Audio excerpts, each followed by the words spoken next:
not even 9 yet and I'm already like, I'm late, which I have a similar story with my callback for Shazam. So if you want to hear that. Hollywood is once again at the center of a heated cultural debate, and this time it revolves around one of Disney's most iconic characters. The latest controversy comes from reports that Brett Cooper, a conservative media personality associated with the Daily Wire, has stepped into the role of Snow White, replacing Rachel Zegler. This unexpected casting shift has instantly ignited intense reactions across social media, with fans, critics, and commentators rushing to take sides. What might have once been a simple casting decision has now become a full-blown flashpoint in the ongoing clash between traditional storytelling and modern reinterpretation. Much of the controversy traces back to Rachel Zegler's own public comments about the original 1937 animated film. She openly described the classic Snow White story as outdated and even dangerous when viewed through the modern lens. Zegler explained that her version of Snow White would not revolve around romance or a fairy tale rescue. Instead of dreaming about true love, the Snow White would focus on becoming a strong leader and discovering her own independence. In her view, the original love story placed too much emphasis on a prince whose behavior, by today's standards, could be interpreted as unsettling rather than romantic. Zegler's creative direction represented a sharp departure from the traditional fairy tale. Prince Charming was effectively removed from the narrative, and the familiar romantic arc was stripped away in favor of a more empowerment-focused storyline. While some audiences welcomed the attempt to modernize a decades-old character, many longtime Disney fans felt alienated. For them, Snow White isn't just a character, it's a piece of childhood nostalgia. They expected a faithful remake that honored the original elements, including the romance, the prince, and the classic happily ever after ending. Instead, they felt they were being offered an entirely different story under the same famous name. This creative overhaul fueled a broader debate about whether beloved classics should be reimagined at all. Critics argued that the original Snow White endured for nearly a century because it worked as it was.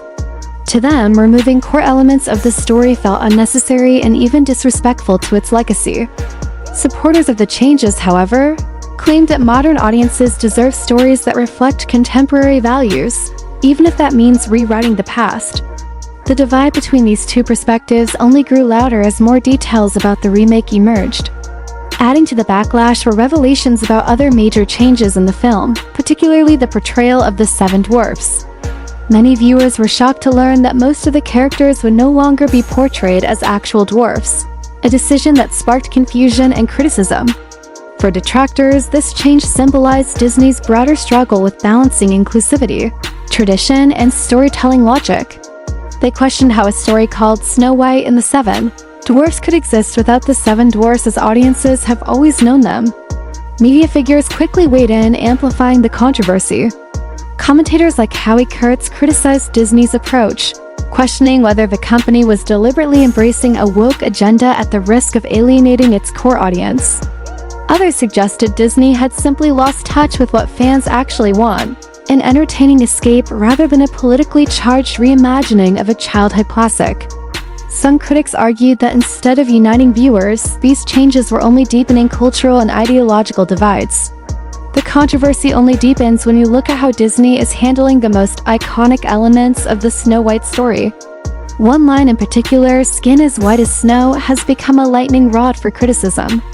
Commentators have questioned how that description can still apply when the characters on screen no longer resemble the original depiction. Critics argue that changing or avoiding uncomfortable details from classic stories sets a dangerous precedent. As one commentator pointed out, slavery is one of the darkest chapters in American history, yet films still depict it honestly when telling stories from that era.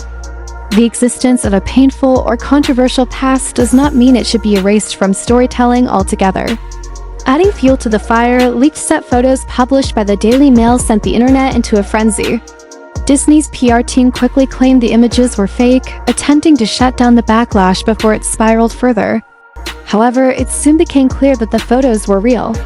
For many critics, this wasn't just a misstep, it was a credibility issue. In journalism, there's a word for presenting false information as truth, and that word is lying. This incident only intensified distrust toward Disney and reinforced the belief that the studio was trying to quietly push changes without being transparent. The drama doesn't stop at story revisions. Fans are also deeply divided over Disney's complete reworking of Snow White's visual identity. Casting a Latina actress as Snow White sparked fierce debate. Supporters celebrated the move as a step toward greater representation and inclusivity, arguing that talent matters more than appearance.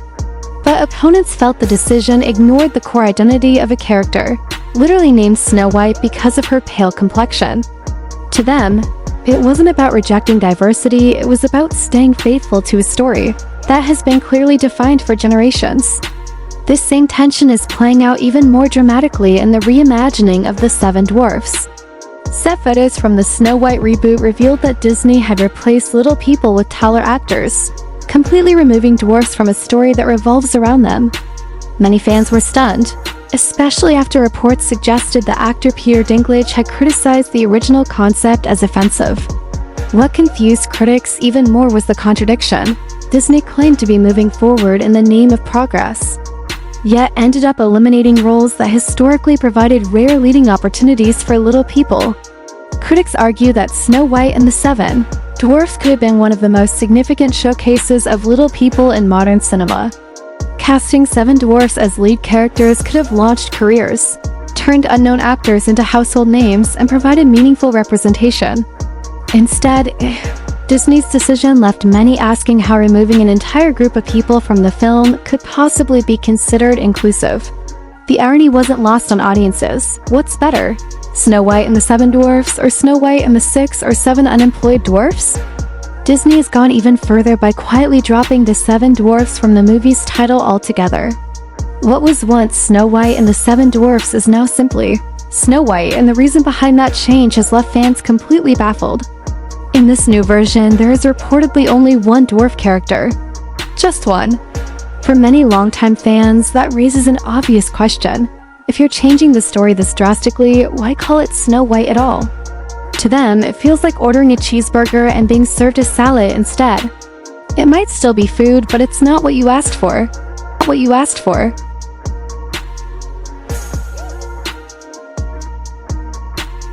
Maybe I'm just really stressed out.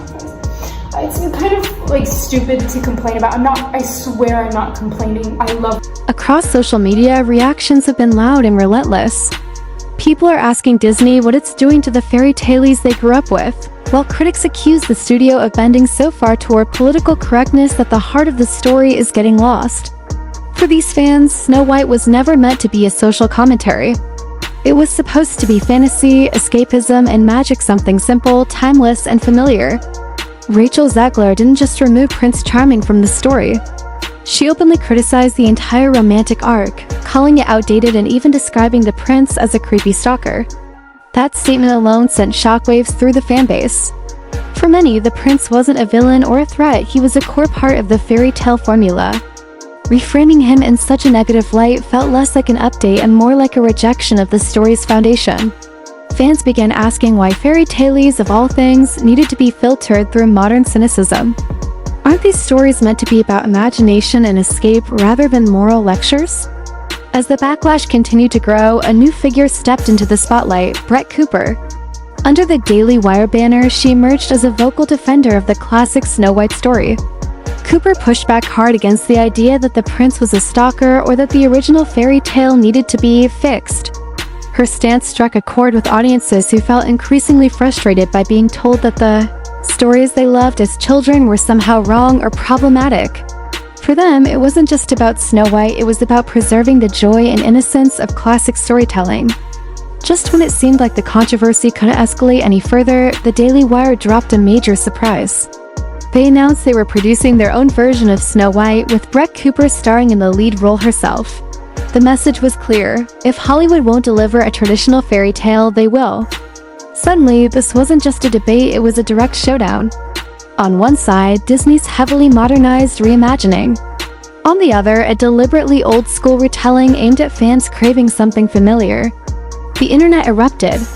People began lining up to compare the two Snow Whites, debating which version truly deserved the crown. Would audiences embrace Zegler's modern, prince-free Snow White, or would Cooper's more traditional take resonate more strongly? The rivalry transformed the Snow White remake into something much bigger than a movie release. It became a cultural face-off. Imagine two completely different Snow Whites going head-to-head in the world of cinema. Honestly, that alone sounds like a movie people would line up to watch. On one side, you have Disney's modernized reimagining, and on the other, the Daily Wire leaning hard into nostalgia. It's a smart move, especially when there's a massive audience that misses the classic fairy tales exactly as they remember them. That emotional connection to childhood stories is powerful, and the Daily Wire clearly knows how to tap into it. This rivalry has grown so intense that Disney has reportedly pushed its Snow White release back from 2024 to 2025. Let that sink in for a moment. Disney, one of the biggest and most confident studios in Hollywood, doesn't delay a major project like this unless something serious is going on behind the scenes. Whether it's pressure from public backlash, fear of a box office showdown, or second thoughts about creative direction, the delay has only fueled speculation. Many fans see it as a sign that Disney might be feeling the heat and taking time to reassess its approach. Naturally, the internet has exploded with opinions. What started as a casting controversy has now turned into a full-blown cultural clash, with fans choosing sides like it's a fairy tale championship. On one side are those who support Disney's push to modernize the story. They argue that it's time to move past outdated stereotypes and present a Snow White who doesn't need a prince to define her worth or save the day. To them, this is progress and necessary evolution of a decades-old story. On the other side, there's a massive group rallying behind the Daily Wire's version, craving that old-school fairy tale magic. They want the romance, the charm, the prince, and the familiar beats that made Snow White iconic in the first place. For these fans, fairy tales aren't meant to be dissected or rewritten to fit modern ideologies. They're meant to be timeless escapes, stories where good triumphs over evil and love still matters. So the big question remains, which Snow White will audiences ultimately embrace? A modern remake that challenges tradition, or a classic retelling that honors it? This debate is far from over, and as both projects move closer to release, the conversation is only going to get louder.